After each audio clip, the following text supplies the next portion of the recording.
Hello future chartered accountant, वो सी intermediate student जो कि जनवरी 25 के एग्जामिनेशन में अपियर हो रहे और उन लोगों के भी ग्रुप 2 की क्लासेस चल रही।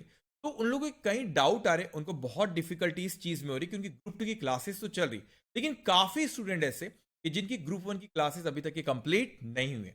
कुछ स्टूडेंट ऐसे कि उनकी ग्रुप 1 में एक पेपर कोई पेंडिंग है और साथ में वो ग्रुप 2 की क्लासेस भी कर रहे हैं, और कुछ स्टूडेंट ऐसे जिनकी ग्रुप 1 की क्लासेस कंप्लीट हो गई और अभी ग्रुप 2 की ही सिर्फ वो क्लासेस। इस वीडियो में हम लोग डिस्कस करेंगे कि आपकी स्ट्रेटेजी किस तरीके से होना चाहिए ताकि आप सारे के सारे 6 पेपर आपके जो अच्छे से क्लासेस उनकी कर पाए और आपको रिवीजन के लिए भी सफिशिएंट टाइम मिल पाए। तो आपको ये एनालाइज करना पड़ेगा, आप पहले देखना पड़ेगा कि किस कैटेगरी में आप फिट। पहली कैटेगरी वो स्टूडेंट जिनने अभी तक के क्लासेस कंप्लीट ग्रुप 1 की हुई नहीं है, मतलब ग्रुप 1 की क्लासेस कंप्लीट नहीं हुई और उन लोगों की ग्रुप 2 की क्लासेस अभी शुरू हो गई। तो आप एक चीज ख्याल रखना, आप maximum at a time 4 paper से ज्यादा आपने पढ़ना नहीं चाहिए। क्लासेस आई मीन टू से, जब आप क्लासेस करें तो रेगुलर बैच जब अभी करें तो मैक्सिमम आपने 4 पेपर करने चाहिए, उससे ज्यादा एट ए टाइम पढ़ना नहीं चाहिए। तो आपका अगर ग्रुप 1 अभी तक कंप्लीट नहीं हुआ है तो आपने पहले ग्रुप 1 के जो आपके 3 पेपर है उसको आपने कंप्लीट करना चाहिए। ग्रुप 1 के जो आपके 3 पेपर है उसको आपने कंप्लीट करना चाहिए, और at the same time group 2 का कोई आप एक पेपर उठा लो। आई सजेस्ट कि कॉस्टिंग उठा लो, थोड़ा सा लेंदी होता है। तो आपने ग्रुप 1 के क्योंकि आपके अभी तक कंप्लीट नहीं हुई, तो आप इस सिचुएशन में नहीं हो कि आपका कुछ भी नहीं हुआ है, आपका ग्रुप 1 की क्लासेस अभी चल रही है लेकिन कंप्लीट 100% नहीं हुआ है। तो काफी कुछ हो चुका है लेकिन कंप्लीट नहीं हुआ है। तो आपने ये ट्राई करेंगे कि 31 जुलाई तक आपका ग्रुप 1 कंप्लीट हो जाना चाहिए। तो आप ये कोशिश करेंगे कि 31 जुलाई तक आपका ग्रुप 1 कंप्लीट हो जाना चाहिए, और आपने कोई एक पेपर अब ग्रुप 2 का आपने शुरू कर दिए। तो फॉर एग्जाम्पल आप कॉस्टिंग कर रहे, तो आप ये जो 3 पेपर आपके ग्रुप 1 के उसके साथ साथ में हमने ग्रुप 2 का कोई एक पेपर शुरू करे। फॉर एग्जाम्पल आपने कॉस्टिंग शुरू कर, तो आपका ग्रुप 1 क्योंकि ऐसा नहीं कि कुछ भी नहीं हुआ, काफी कुछ हो गया लेकिन कंप्लीट कोई भी पेपर अभी नहीं हुआ, तो आप फोकस ग्रुप 1 पे करो और आप ग्रुप 2 में कॉस्टिंग शुरू कर दो। एट ए टाइम 4 पेपर से ज्यादा पढ़ने की कोशिश मत करना। अगर आप इस सोच रहे कि नहीं नहीं सर हम ऐसा सोच रहे नहीं पूरे 6 पेपर पढ़ते ग्रुप 2, आप फंस जाओगे। आई मीन टू से इट इज वेरी डिफिकल्ट कि 6 के 6 पेपर एट ए टाइम आप साथ में पढ़ो। तो अगर आपकी ग्रुप 1 की क्लासेस कंप्लीट नहीं तो पेपर 1, 2, 3 को आप कोशिश करो कि 31 जुलाई तक आपने कंप्लीट कर लेना चाहिए, और ग्रुप 2 में आपने कॉस्टिंग उठा लो। और कॉस्टिंग अगर आप शुरू करते हो 3 पेपर तो आप साथ में पढ़ ही रहे हो ग्रुप 1, साथ में अपने ग्रुप 2 का एक पेपर ले लो कॉस्टिंग, और आपने यहाँ पे पेपर नंबर 4 आपने जो शुरू करे तो टारगेट आप करो 30 सितंबर तक आपका हो जाए। तो आप कहोगे सर ये पेपर 5 और पेपर 6 का हम क्या करें, ऑडिट और एफए में। तो आपकी ग्रुप 1 की क्लासेस जब 31 जुलाई को कंप्लीट हो जाती, उसके बाद आपके पास अगस्त और सितंबर आता है, और अगस्त और सितंबर में आपने ग्रुप 2 का जो आपका पेपर नंबर 5 और पेपर नंबर जो 6 है वो आपने करना चाहिए, क्योंकि आपको थोड़ा बर्डन कम हो जाएंगे क्योंकि ग्रुप 1 की क्लासेस यहाँ आपकी कंप्लीट होती है जुलाई के एंड में। तो अगस्त और सितंबर पे आपके पास सफिशिएंट टाइम रहता है कि आप 2 पेपर पे कंसंट्रेट करो, क्योंकि एवरेज पेपर होते हैं ऑडिट और एफएमएनएस, इसको आपने करे। और अगस्त और सितंबर क्योंकि बर्डन कम है तो ये 2 पेपर और थर्ड पेपर जो आपका तो एक और पेपर जो आपका ग्रुप 2 का है वो ऑलरेडी पहले से पढ़। तो आपने ये टारगेट है कि 30 सितंबर तक आपकी पूरी क्लासेस होना चाहिए।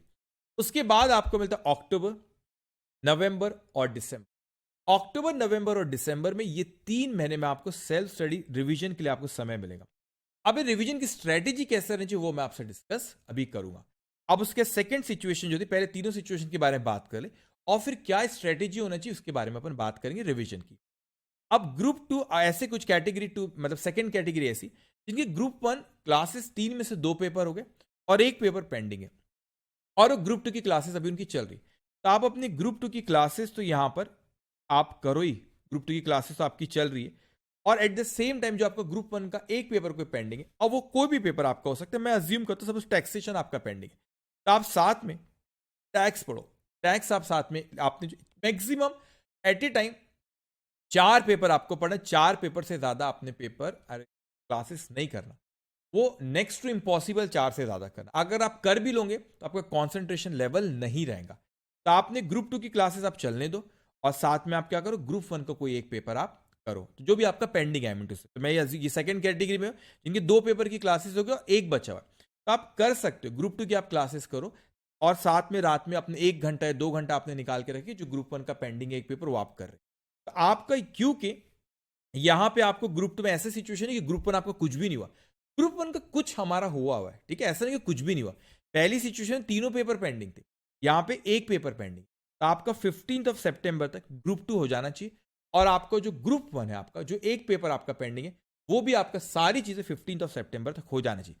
अब क्योंकि यहां पे ऐसी पोजीशन नहीं है आपकी सेकंड वाली सिचुएशन में कि कुछ भी नहीं हुआ, ग्रुप 1 में आपके 3 में से 2 पेपर हो चुके, इसीलिए 30 सितंबर को से थोड़ा पहले आपका 15 सितंबर तक आपका सिलेबस हो जाना चाहिए। इस सिचुएशन वाले को मिलेंगे 3.5 मंथ रिवीजन के लिए।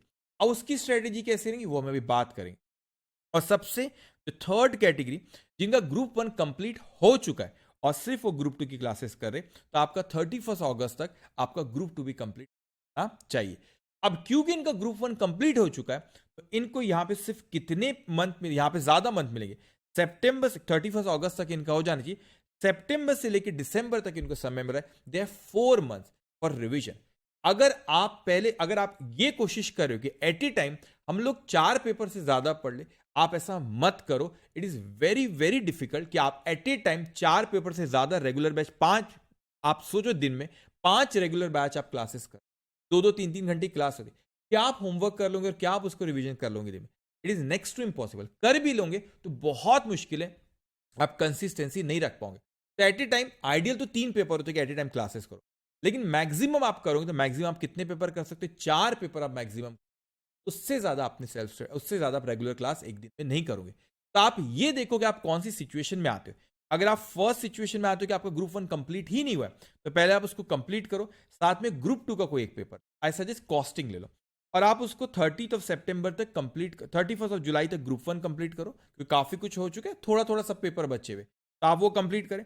आपने ग्रुप 2 का एक पेपर उठा ली, उसको साथ में अभी से शुरू कर दिए, और अगस्त और सितंबर में ग्रुप 2 के जो 2 पेपर कंप्लीट करेंगे, और अक्टूबर नवंबर दिसंबर में रिवीजन करें। अब और आपका सेकंड सिचुएशन थी कि यहाँ पे आपका पेपर ग्रुप 1 में से कोई एक पेपर आपका बचा हुआ है, तो आप ग्रुप 2 क्लासेस जैसी अभी चल रही रेगुलर करो, और ग्रुप 1 का जो एक पेपर बचा उसको रात में 1 घंटे 2 घंटा आप दे दो, 2 घंटा कंसिस्टेंटली थोड़ा थोड़ा पढ़ो, तो आपका 15 सितंबर तक आपका सारा हो जाना चाहिए। और जिनका ग्रुप 1 कंप्लीट हो गया उनके लिए सबसे अच्छी बात है कि ग्रुप 2 की सिर्फ क्लासेस करना है और 31 अगस्त तक वो कंप्लीट करेंगे। अब आप आते हो मेन चीज, जब आप आते हैं आप रिवीजन पे, इट इज वेरी इंपॉर्टेंट कि जब आप रिवीजन करो उसके पहले आपकी 2 चीज रेडी होना ही चाहिए। कौन सी वो 2 चीजें कि जो आपके रिवीजन के पहले रेडी होना ही चाहिए? वो 2 चीजें आप लोग, पहला कि आपके हैंड रिटन नोट्स। अब मैं हैंड रिटन नोट्स ये नहीं कह रहा हूं, आई मीन टू इसके आपके ही लिखे। जनरली फैकल्टी आपको प्रोवाइड करती है, कोई रिवीजन नोट्स प्रोवाइड करते, वो चार्ट हो सकते हैं, वो कंप्रेस नोट्स, कम वर्ड्स में सारे कंसेप्ट लिखे हुए, वो आपके पास होना जरूरी, या उन्होंने आपको फैकल्टी ने, आपकी जो भी सब्जेक्ट की आपकी फैकल्टी, वो रिस्पेक्टिव फैकल्टी ने आपको क्लास में एक नोट्स बना के दिए कि आप वो, या आपने अपने खुद के नोट्स बनाए, वो आपके रिवीजन के पहले रेडी होना चाहिए। वो आपके रिवीजन के पहले रेडी होना चाहिए। क्यों ये जरूरी रिवीजन के पहले रेडी होना? कि आपको इतना वास्ट सिलेबस आपको रिवाइज करना पड़ेगा और आपके पास समय बहुत कम रहेगा। उस कम समय पे जब आपको रिवीजन करेगा तो आपके पास ऐसे नोट्स होना जरूरी है जिसमें पढ़ना तो सारा है लेकिन कम समय पे सब होना चाहिए। जैसे मैं अकाउंट्स में कहूं तो मैं क्लास में रैपिड स्टूडेंट्स को देता हूं, जिसमें पूरे के पूरे सिलेबस के सारे कंसेप्ट एक ही बुक में कम वर्ड्स में लिखे हुए, विदाउट लूजिंग एनी कंसेप्ट। कोई भी कंसेप्ट को हमने छोड़े नहीं, लेकिन कम समय पे आप उस बुक से रिवाइज कर सकते हो। अब वो हो सकता है कि आपके चार्ट फॉर्म में, या आपके खुद के नोट्स हो, या आपको रिस्पेक्टिव फैकल्टी ने क्लास, वो मस्ट है आप रिवीजन शुरू करने के पहले। एक ये चीज। दूसरी चीज जो आपकी बहुत जरूरी है रिवीजन शुरू करने के पहले, that is LMM. What is this LMM जो आपका होना जरूरी? LMM is last minute mastery question, जो मैं कहता हूं। आप उसको कोई भी नाम दो, उसको आप मास्टर्स क्वेश्चन बोलो, ये इंपॉर्टेंट क्वेश्चन, तो आपके मार्क करे होना चाहिए कि कौन से क्वेश्चन आपको रिवीजन के वक्त करना है। अगर आप सारे रेगुलर बैच के क्वेश्चन रिवीजन के वक्त करोगे, इट इज वेरी डिफिकल्ट कि आप उसकी प्रैक्टिस करें।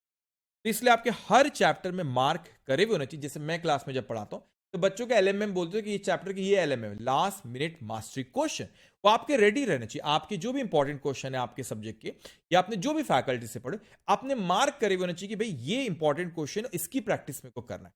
तो जब आप रिवीजन यहां शुरू करोगे उसके पहले 2 चीज होना, एक तो आपके शॉर्ट नोट्स बने हुए रहना चाहिए, और आपके एलएमएम मतलब इंपॉर्टेंट क्वेश्चन मार्क करे होने चाहिए। अब जब आप रिवीजन शुरू करें तो आप ये गलती मत करें कि खुद से आप कंसेप्ट पढ़ना शुरू करें।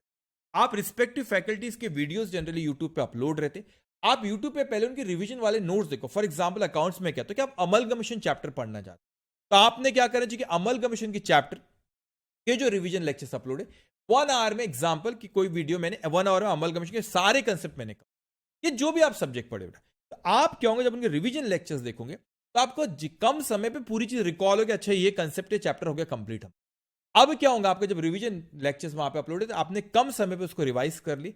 अब दूसरी चीज, जब आप रिवीजन करते हो तो आपके पास जो नोट्स कह रहा हूं मैं, चार्ट को या हैंड रिटन को या जो भी नोट्स आपके जो कम वर्ड्स में लिखे हुए, उसको आपके पास रहना चाहिए। तो वो आपके पास जब है तो क्लास में आप यहाँ पे यूट्यूब में आप वीडियोस देख रहे हो रिवीजन लेक्चर, साथ में आपके पास वो नोट्स रहना चाहिए और आपने उससे क्या करना चाहिए, क्विक आपने रिवीजन साथ में हो जाना।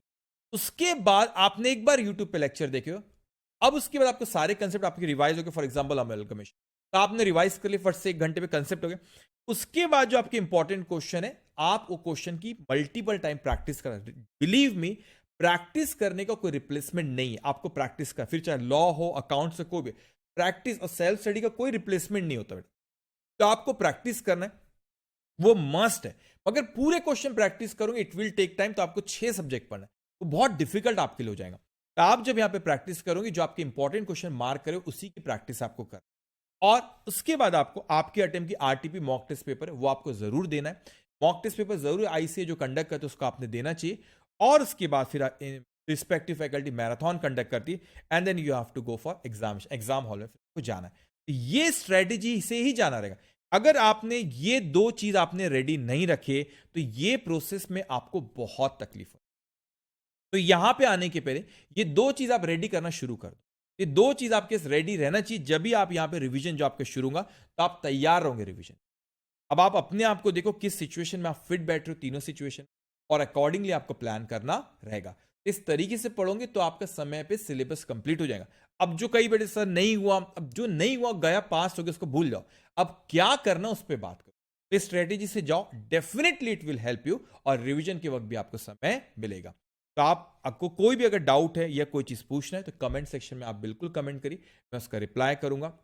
आपको कोई भी चीज पूछना है तो आप वहां पे कमेंट करिए, मैं आपको उसका रिप्लाई करूंगा। और ये आपने ख्याल रखना, इस पे आप बहुत फोकस करोगे अगर आप रिवीजन के पहले आपकी ये चीज आपकी रेडी रहनी चाहिए, पूरे सब्जेक्ट 6 सब्जेक्ट की ये चीज रेडी रहनी चाहिए, जब भी ये फ्लो में आप रिवीजन पे कर पाओगे। आई होप इस वीडियो से आपको एक आइडिया आ गई कि किस तरीके से आपको अब अप्रोच करना रहेगा, आप कौन सी सिचुएशन में फिट बैठते हो और किस तरीके से आपको अप्रोच करना रहेगा। अगर आपको कोई भी चीज पूछना है, कोई गाइडेंस की जरूरत है, तो आप कमेंट सेक्शन में जरूर लिखिएगा, मैं उसका रिप्लाई करूंगा। ऑल